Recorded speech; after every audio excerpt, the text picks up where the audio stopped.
할렐루야. 오늘 금요 기도회에 오신 모든 분들을 주님의 이름으로 환영하고 또 축복합니다. 항상 뜨겁고 은혜로운 찬양을 전해주시는 우리 샤우트 찬양팀과 샬롬 찬양대에 감사를 드립니다. 이 찬양이 우리의 고백입니다. 이런 마음으로 함께 하나님께 영광의 박수 올려드리겠습니다.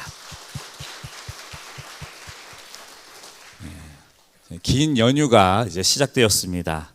어제 근로자의 날로 시작을 해서 주말, 어린이날, 또 대체 공휴일까지 무려 6일 동안 이 연휴가 이어지고 있기 때문에 놀러 가는 사람들이 참 많습니다. 해외여행 가는 분들도 많아서 어제 공항에서는 4시간, 5시간 이상 대기했다는 기사도 보았습니다. 사람들은 왜 이렇게 기회만 되면 밖으로 나가려고 할까요? 우리들의 삶에 쉼이 필요하기 때문입니다. 반복되는 일상은 우리 삶을 흐릿하게 만듭니다. 내 삶이 이것도 저것도 아닌 것처럼 느껴지게 만드는 것이죠.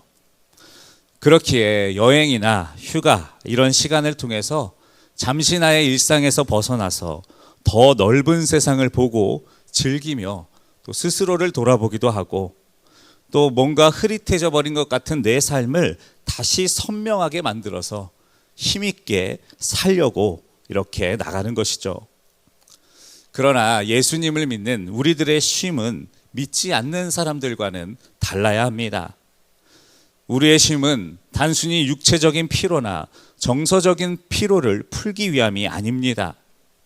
쉼을 통해서 하나님과 나와의 관계를 분명히 하고 또 세상과 나와의 관계를 더 거룩하게 분명하게 하기 위해서 쉬는 것입니다.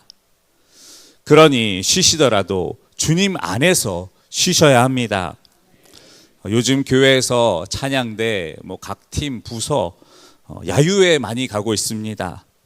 행사를 기획하시거나 또 프로그램을 준비하실 때에도 이것을 꼭 염두에 두셔서 그리스도인답게 잘 다녀오시기를 바랍니다.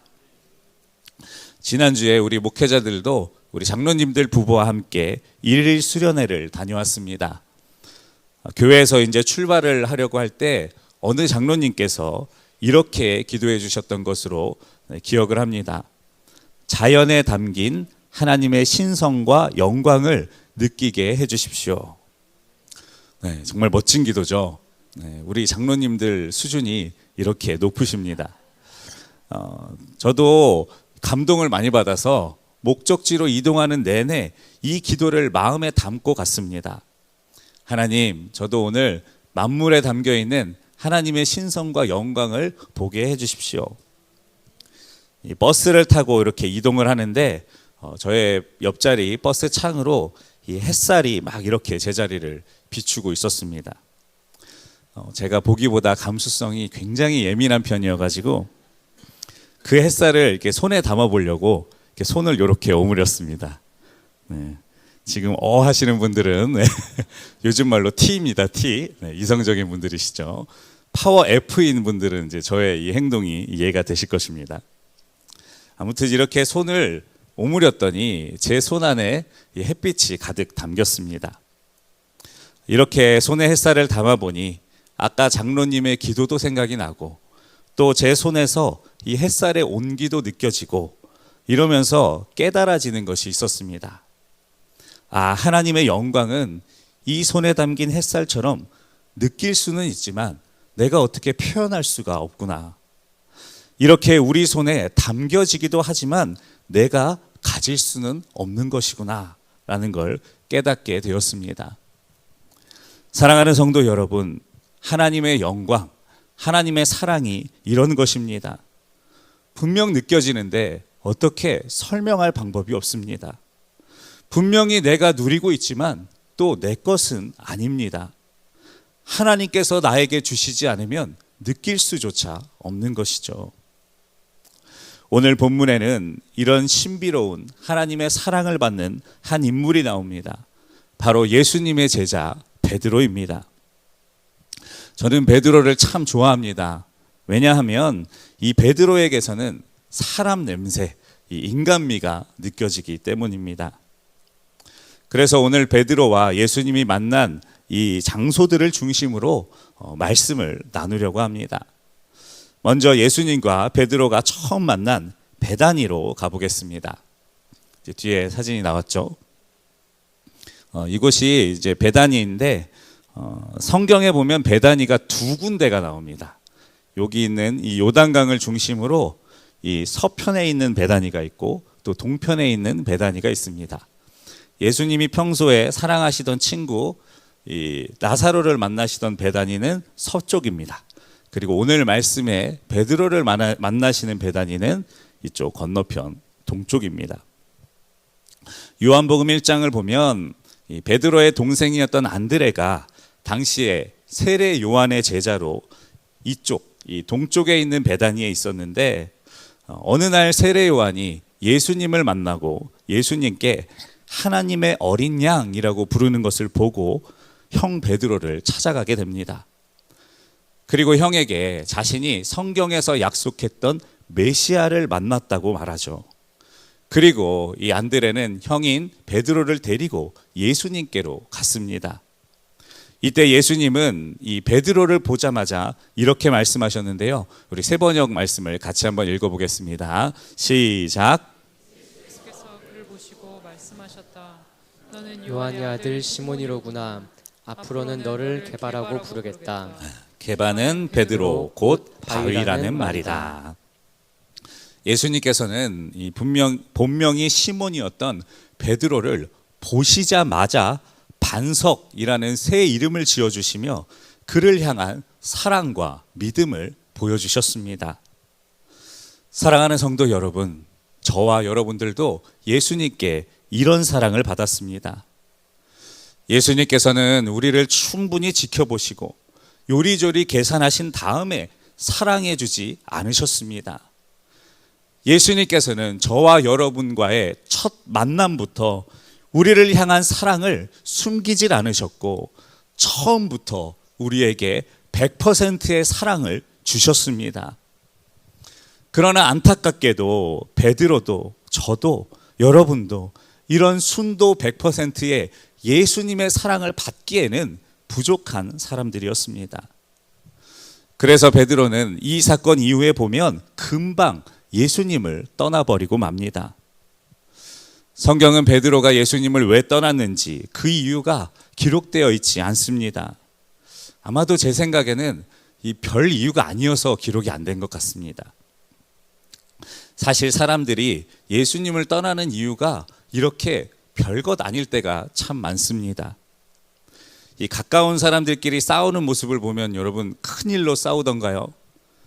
여러분 가까운 사람들은요 큰 일을 만나면 같이 뭉칩니다. 그런데 주로 죽자고 싸우는 일들을 보면 다 사소하고 작은 일들입니다. 이런 것처럼 우리가 하나님을 떠나는 이유도 별것 아닐 때가 참 많습니다. 개인적으로 제일 안타까운 분들이 교회에서 성도에게 또 혹은 목회자에게 상처를 받았다고 신앙생활을 안 하시는 분들입니다. 물론 교회라고 다 좋은 사람들만 있는 것이 아니고 또 목회자라고 다 좋은 목회자만 있는 것은 아닙니다. 또 사람은 누구나 실수를 하며 사니 의도치 않게 이런저런 상처를 줄 수도 있고 받을 수도 있습니다. 이렇게 되면 신앙생활이고 뭐고 다 때려치고 싶은 마음이 들 수도 있습니다. 그러나 우리는 내가 누구에게 상처를 받은 것인지 명확하게 해야 합니다. 사실 나에게 상처를 준 것은 하나님이 아니시라 사람입니다. 그러니 원망을 해도 나에게 상처를 준 그 사람을 원망해야 하는데 너무나 많은 그리스도인들이 사람에게 상처를 받고 나서 하나님에게 분풀이를 합니다. 아무 잘못이 없는 하나님께 자기가 상처받은 이유가 다 하나님 때문이라고 말하면서 하나님을 원망하면서 자기가 하나님을 떠난 이유를 정당화하는 것이죠. 사랑하는 성도 여러분, 이것은 사탄에게 속는 것입니다. 정말로 그 교회에서 잊지 못할, 씻을 수 없을 만큼 큰 상처를 받았다면 차라리 다른 곳에서 신앙생활을 하셔야지 왜 하나님을 버리십니까? 이것은 사탄의 올무에 걸려서 사탄만 좋은 일을 하는 것입니다. 물론 상처를 안 받는 것이 제일 좋고 제일 중요합니다. 그러나 혹시라도 상처를 받으셨다면 그 원망의 대상을 분명하게 하십시오. 하나님, 또 교회, 또 목회자와 멀리하도록 만드는 것은 사탄의 올무입니다. 이런 마음이 드신다면 빨리 분별하시고 벗어나기 위해 애쓰셔야 합니다. 이렇게 베드로는 자신을 보자마자 믿어주시고 신뢰해 주셨던 예수님을 버리고 떠났습니다. 어부의 자리로 다시 돌아간 것입니다. 그러나 예수님께서는 이런 베드로를 다시금 찾아가셨습니다. 예수님과 베드로가 다시 만나는 장면은 누가복음 5장에 자세히 기록되어 있는데요. 장소는 게네사렛 호숫가였습니다. 여기 보면은 이 갈릴리 호수가 나오는데 이 갈릴리 호수 그 북쪽에 저쪽 가버나움 지역에 있는 곳을 이 게네사렛이라고 부릅니다. 구약에서는 긴네렛이라고도 불렀는데 예수님이 주로 활동하시던 가버나움 지역과 붙어 있었습니다. 누가복음 5장을 보면 많은 사람들이 예수님을 보고자 몰려왔습니다. 그래서 예수님은 자리에 앉혀놓고 말씀을 전해야 할 것을 찾으셔야 했는데 바로 저곳 게네사렛으로 가셨습니다. 그런데 때마침 베드로가 거기서 물고기를 잡고 있었습니다. 제 생각에는 예수님께서 일부러 이곳으로 가신 것 같습니다. 그리고 예수님께서는 베드로의 배가 있는 그 해변으로 가서 베드로의 배 위에 올라가서 사람들을 앉혀놓고 거기서 말씀을 전하셨습니다. 만일 여러분이 베드로라면 어떤 생각이 드셨겠습니까? 저 같으면 일단 저기 멀리서 예수님께서 무리들을 이끌고 오시는 순간부터 심장이 떨리기 시작했을 것입니다. 그리고 하필이면 그 예수님께서 내 배로 올라오셔서 여기서 말씀을 전해야겠다고 하실 때는 진짜 제 마음이, 제 심장이 떨어졌을 것 같습니다. 왜 나를 떠났냐고 뭐라고 하시면 내가 뭐라고 변명을 해야 되나? 아마 오만 가지 생각이 베드로의 마음속에 들었을 것 같습니다. 그러나 예수님께서는 이 배 위에서 모든 말씀을 다 마치신 후에 베드로에게 이런저런 질문을 하지 않으셨습니다. 바로 그에게 깊은 데로 가서 그물을 던지라고 말씀하셨습니다. 베드로가 대답했습니다. 선생님, 우리들이 밤새 수고해도 물고기를 못 잡았지만 선생님의 말씀이니 순종하고 그물을 내리겠습니다. 그리고 그 말씀대로 순종했다가 베드로는 그물이 찢어질 만큼 많은 고기를 잡게 됩니다. 이때 베드로에게 어떤 생각이 들었을까요? 먼저 자기 배에 올라 예수님께서 전해주셨던 그 은혜로운 말씀이 그의 마음을 먼저 두드렸을 것입니다. 그리고는 내가 정말 이런 분을 떠났단 말인가? 내가 무슨 짓을 한 것인가? 자기 스스로를 원망했을 것입니다. 결국 베드로는 예수님의 발 아래 엎드려서 이렇게 고백하게 됩니다. 이 고백을 다 함께 읽겠습니다. 시작. 시몬 베드로가 이를 보고 예수의 무릎 아래에 엎드려 이르되 주여 나를 떠나소서 나는 죄인이로소이다 하니. 베드로가 이렇게 고백할 수밖에 없었던 이유가 예수님을 떠났던 그 시기에 있었던 것이죠. 예수님께서는 이런 베드로를 다시 받아주시고 내가 이제부터는 사람을 낚는 어부가 되리라, 이런 새로운 사명을 주시며 제자로 받아주셨습니다. 그렇다면 이후로 베드로는 예수님을 끝까지 잘 믿고 행복하게 잘 살다가 천국에 갔을까요? 물론 베드로가 훌륭한 믿음을 보여주었던 순간도 있었지만 예수님께서 잡히시던 밤에 베드로는 다시 예수님을 버리고 맙니다.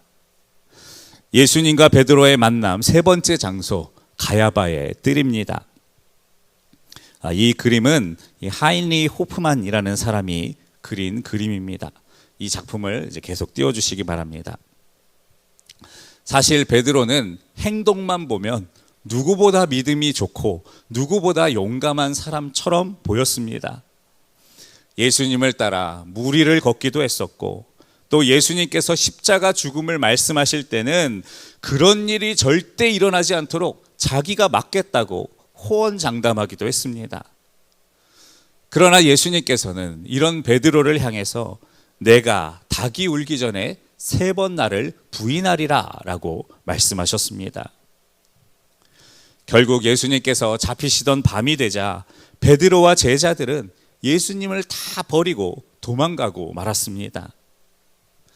그래도 베드로는 예수님께서 앞으로 어떻게 되실지 궁금했는지 예수님의 재판이 일어나고 있던 한밤중에 그 가야바 제사장의 뜰로 몰래 숨어 들어갔습니다. 그리고 거기서 재판을 지켜보던 중에 한 여종이 베드로를 알아보자 베드로는 3번이나 예수님을 부인했고, 심지어 마지막에는 예수님을 저주하며까지 부인했습니다.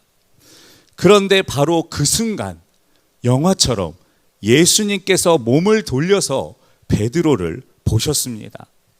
바로 그 장면을 그려놓은 것이 이 그림인 것입니다.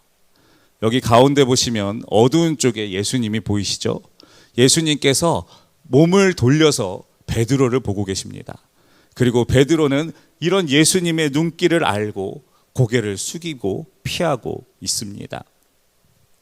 이 모습을 기록한 누가복음 말씀을 다 같이 3번역으로 읽어보겠습니다. 시작. 주님께서 돌아서서 베드로를 똑바로 보셨다. 베드로는 주님께서 자기에게 오늘 닭이 울기 전에 내가 3번 나를 모른다고 할 것이다 하신 그 말씀이 생각났다. 그리하여 그는 바깥으로 나가서 비통하게 울었다. 결국 베드로는 예수님을 또 배반하고 버리고 만 것입니다. 이후에 예수님께서는 미리 말씀하신 대로 모두의 죄를 용서하기 위해 십자가에서 죽으시고 사흘 만에 부활하셨습니다.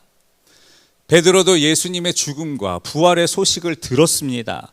그러나 예수님을 배반했던 사람으로서 예수님을 다시 만날 수는 없었습니다. 그래서 그는 부활의 소식을 뒤로하고 모든 것을 포기한 채 몇몇 제자들과 함께 자신이 원래 어부 일을 하던 게네사렛 호수로 돌아가게 됩니다. 여기가 바로 오늘 4번째 장소 디베라 호수입니다. 디베라 그림은 따로 준비를 안 했습니다. 왜냐하면 이 디베라가 앞서 말씀드렸던 게네사렛과 같은 장소이기 때문입니다. 당시 헤롯 왕이 로마에게 잘 보이기 위해서 이 게네사렛 호수를 로마 황제인 티베리우스의 이름을 따서 디베라라고 불렀던 것이죠.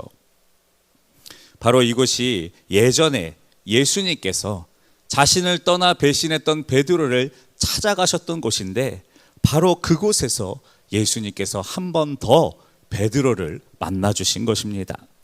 이 말씀을 같이 읽겠습니다. 시작. 그 후에 예수께서 디베랴 호수에서 또 제자들에게 자기를 나타내셨으니 나타내신 일은 이러하니라. 아멘. 이때도 베드로는 물고기를 잡으려고 밤새도록 수고하였으나 못 잡고 있었습니다.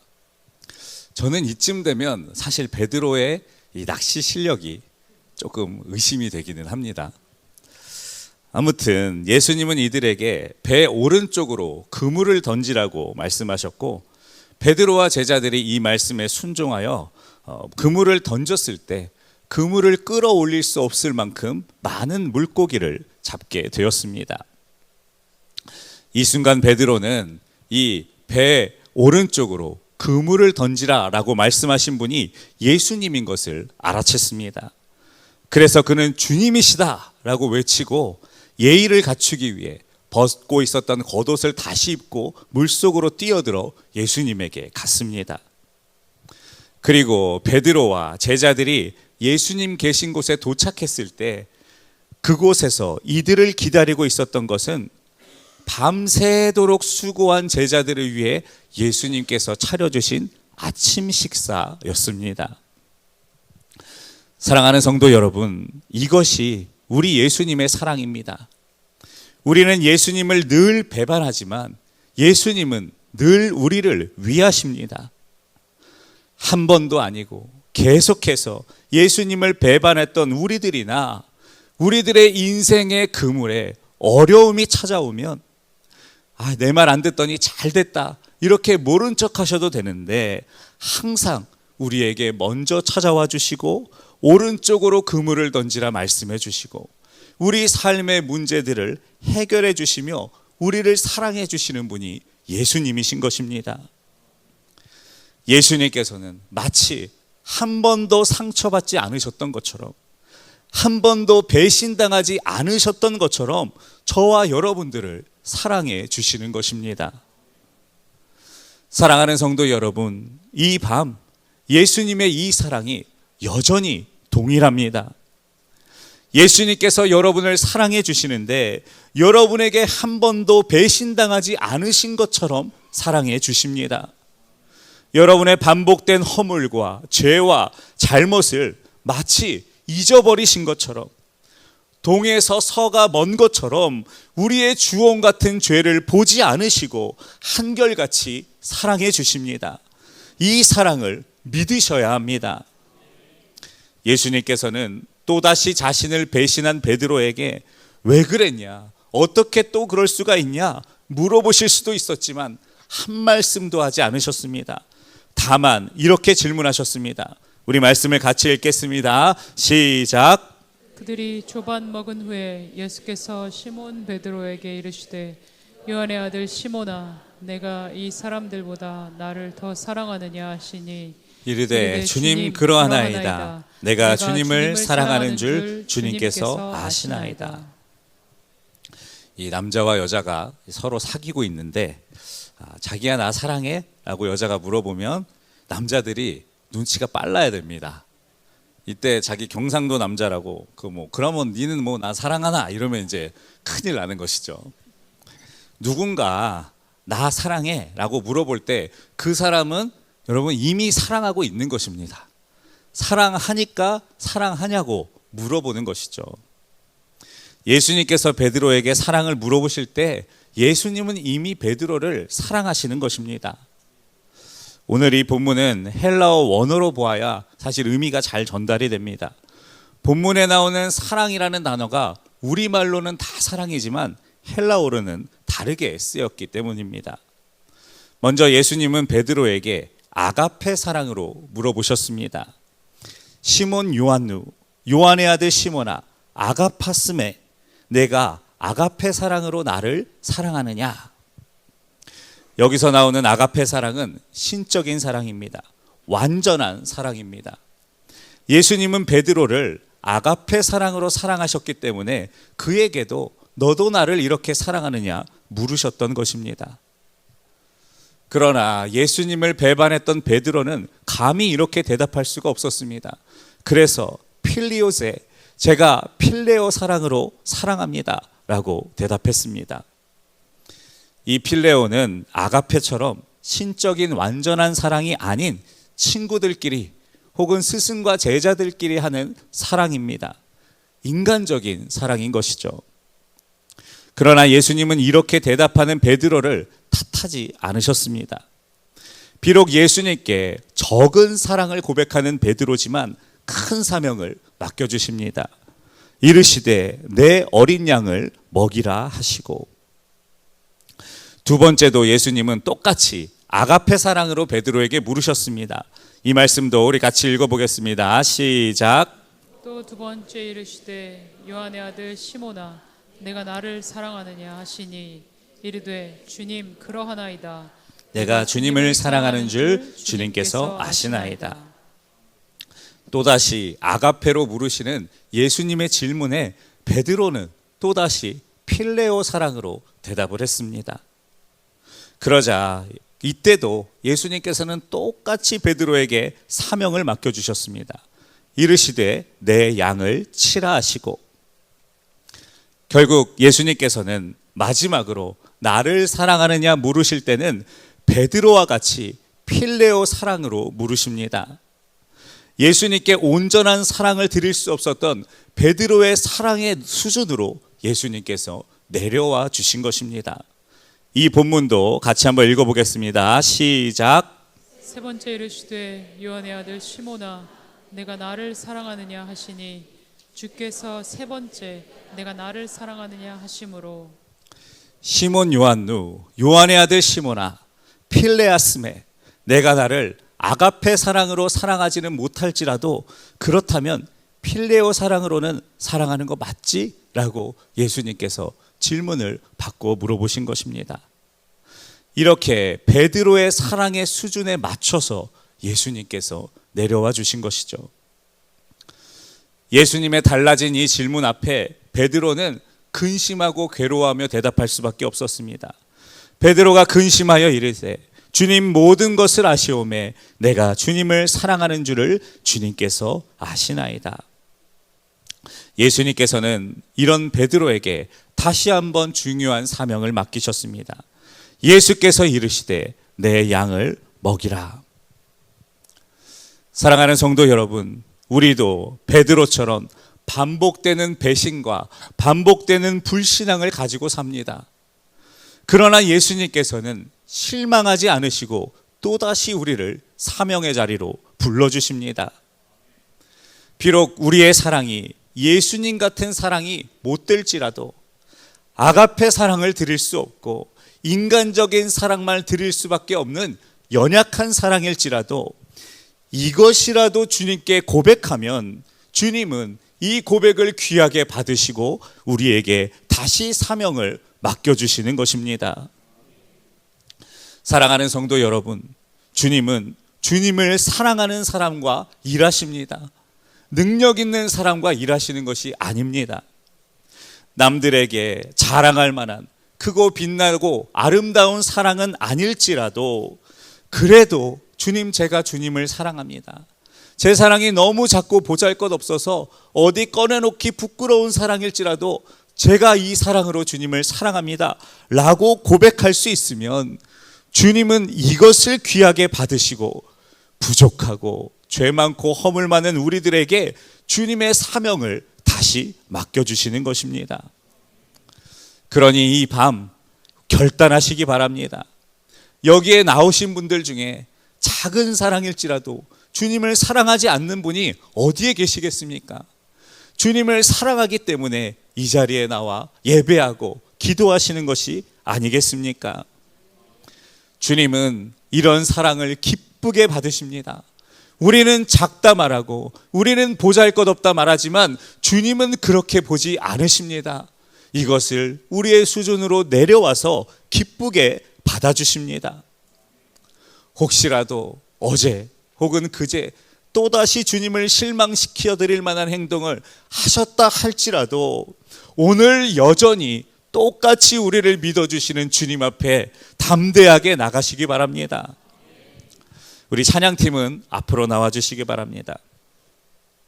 그런데 예수님께서 베드로에게 하신 이 명령에 주목해 볼 필요가 있습니다. 말씀을 띄워주시겠어요? 우리 같이 한번 이 말씀들을 쭉 읽어보겠습니다. 시작. 이르시되 내 양을 치라 하시고 예수께서 이르시되 내 양을 먹이라. 계속 화면을 띄워주십시오. 예수님께서는 첫 번째로 어린 양을 먹이고 두 번째로 내 양을 치고 세 번째로 큰 양, 어른 양을 먹이라고 말씀하셨습니다. 저는 베드로에게 하신 예수님의 이 말씀이 목회자가 가져야 될 목회의 기준이라고 생각했습니다. 그래서 어린 양을 먹이라는 다음 세대들에게 말씀을 전하는 일, 그리고 양을 치라는 것은 목양과 행정, 그리고 마지막으로 어른 양을 먹이라는 것은 여기 이 자리에 앉아 계신 우리 기성세대들 어른들에게 말씀을 전하는 일이라고 생각했습니다. 그래서 나름대로 목회의 밸런스를 1대 1대 1로 여기에 맞춰서 하려고 노력하고 애쓰고 있습니다. 저는 이것이 꼭 목회자에게만 주신 말씀이라고 생각하지 않습니다. 여러분도 여러분이 맡겨주신 주님의 일을 할 때 이 기준을 세워서 일하시기 바랍니다. 어린 양을 먹이라는 여러분의 자손들을 위한 기도로 삼으시기 바랍니다. 그리고 양을 치라는 말씀은 지금 내가 해결해야 하는 문제들, 이것들을 위한 기도로 삼으시기 바랍니다. 그리고 어른 양을 먹이라는 전도하는 일, 또 교회를 위한 일을 하는 일, 이런 것으로 여기시고 기도하시기 바랍니다. 그리하여 이 밤 배신하고 안 믿고 연약하고 부족한 우리들일지라도 우리의 작은 사랑을 기쁘게 받아주시는 이 예수님의 사랑에 힘입어서 어린 양을 먹이라, 내 양을 치라, 우리 어린 양을 먹이라 말씀하시는 이 사명을 기도하시며 잘 감당하는 모두가 되시기를, 또 이 기도 제목을 가지고 뜨겁게 기도하는 밤이 되시기를 주님의 이름으로 축원합니다. 축원합니다. 우리 함께 십자가 그 사랑 우리 찬양하시며 우리 예수님의 사랑을 느끼시고 또 함께 기도 제목들을 가지고 기도하시면 좋겠습니다.